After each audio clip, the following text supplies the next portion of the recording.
বুধবার ইরানের ড্রোন হামলায় ভূমধ্যসাগরীয় দামিয়াত্তা বন্দরে যুক্তরাষ্ট্রের মালিকানাধীন একটি গ্যাস সংরক্ষণকারী ট্যাঙ্কারে আগুন ধরে যায়। ব্রিটিশ সামুদ্রিক নিরাপত্তা সংস্থা অ্যাম্ব্রে এ তথ্য জানিয়েছে।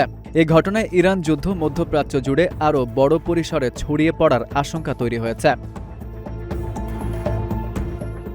প্রথমে মিশরের পেট্রোলিয়াম মন্ত্রণালয় এক বিবৃতিতে বন্দরে অগ্নিকাণ্ডের খবর নিশ্চিত করলেও ড্রোন হামলার বিষয়টি এড়িয়ে যায়। অন্যদিকে বন্দর সেবাদাতা প্রতিষ্ঠান ইন্সপেক এক বার্তায় জানিয়েছিল দামিয়াত্তা বন্দরে দুটি গ্যাস ট্যাঙ্কারে আগুন লেগেছে।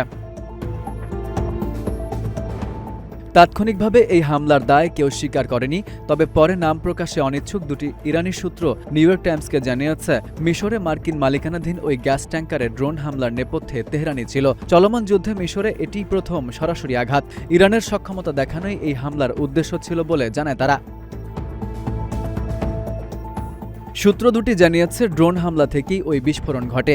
এই হামলার পেছনে একটি বার্তা রয়েছে, ইরান যদি এই সংঘাতের তীব্রতা ও পরিসর আরও বাড়াতে চায় তাহলে বৈশ্বিক পণ্য পরিবহন ও জ্বালানি সরবরাহ আরও মারাত্মকভাবে বিঘ্নিত করা সম্ভব। তবে এই হামলা সরাসরি ইরান চালিয়েছে নাকি ওই অঞ্চলে সক্রিয় তাদের সমর্থিত কোনো সশস্ত্র গোষ্ঠী চালিয়েছে সে বিষয়ে সূত্র দুটি কিছু বলেনি।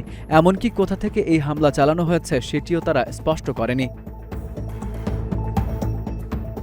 বুধবার ওভাল অফিসে সাংবাদিকদের মুখোমুখি হয়ে মার্কিন প্রেসিডেন্ট ডোনাল্ড ট্রাম্প বলেন, এই বিস্ফোরণের বিষয়ে তাকে বিস্তারিত জানানো হয়েছে। কোনো সুনির্দিষ্ট তথ্য প্রমাণ না দিলেও তিনি জোরালোভাবে ইঙ্গিত দেন এই হামলার পেছনে রয়েছে ইরান। ঘটনা সম্পর্কে অবগত তিনটি সূত্র জানিয়েছে ড্রোনটি সরাসরি এনার্গোস উইন্টার নামের ভাসমান স্টোরেজ ট্যাঙ্কারে আঘাত হানে।